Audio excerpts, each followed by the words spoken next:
नीतीश कुमार के बेटे निशांत कुमार की पॉलिटिक्स में ऑफिशियल एंट्री हो चुकी है। आज पटना स्थित जेडीयू दफ्तर में वो आधिकारिक रूप से पार्टी में शामिल हो गए।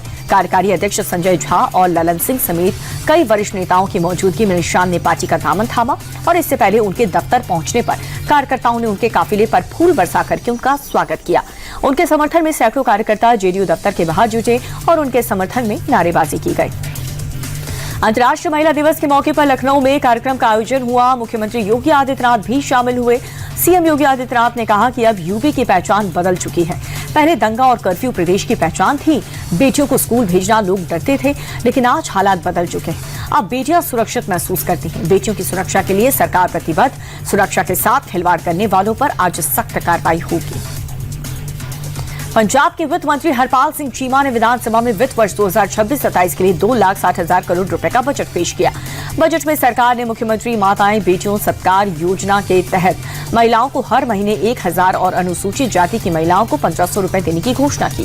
स्वास्थ्य के लिए सरकार ने 6,879 करोड़ का प्रस्ताव रखा और वहीं सरकार ने नशे के खिलाफ चलाए जा रहे युद्ध नशे के विरुद्ध अभियान को और भी तेज करने की घोषणा की। सरकार ने ड्रग्स सेंसस कराने की घोषणा की है। अमरोहा के हसनपुर में सरकारी जमीन पर अवैध कब्जे का मामला सामने आया।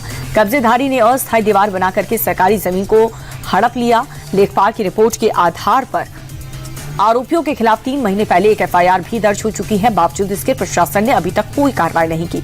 शिकायतकर्ताओं ने मामले के प्रशासन से जल्द एक्शन लेकर के सरकारी जमीन से अतिक्रमण हटाने की मांग की है।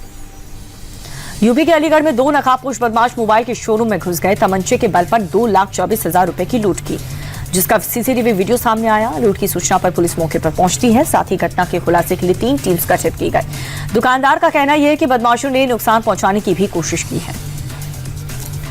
बांग्लादेश के कुमिल्ला में काली माता के मंदिर में धमाका हुआ। हादसे में पुजारी समेत 3 लोग घायल हो गए। ब्लास्ट के वक्त मंदिर में पूजा चल रही, तभी अचानक से धमाका हुआ और ये पूरी घटना सीसीटीवी में कैद हो गई। सीसीटीवी में साफ दिख रहा है कि एक नकाबपोश व्यक्ति एक बैग लेकर मंदिर परिसर में घुसता है और कुछ देर इधर उधर देखने के बाद वो बैग को वहीं छोड़ करके मंदिर से निकल जाता है। उसके कुछ देर बाद ही मंदिर में धमाका हो गया। वेनेजुएला की राजधानी काराकास में डिटेंशन सेंटर से 20 से ज्यादा कैदियों को रिहा किया गया। जेल से बाहर निकलते ही नेताओं और कार्यकर्ताओं की आजादी के नारे लगाए। दिलचस्प बात यह रही कि रिहाई एमनेस्टी बिल के तहत नहीं हुई है। निकोलस मादुरो के खिलाफ अमेरिकी सैन्य कार्रवाई के बाद इस कदम को राजनीति में एक बड़ा बदलाव माना जा रहा है।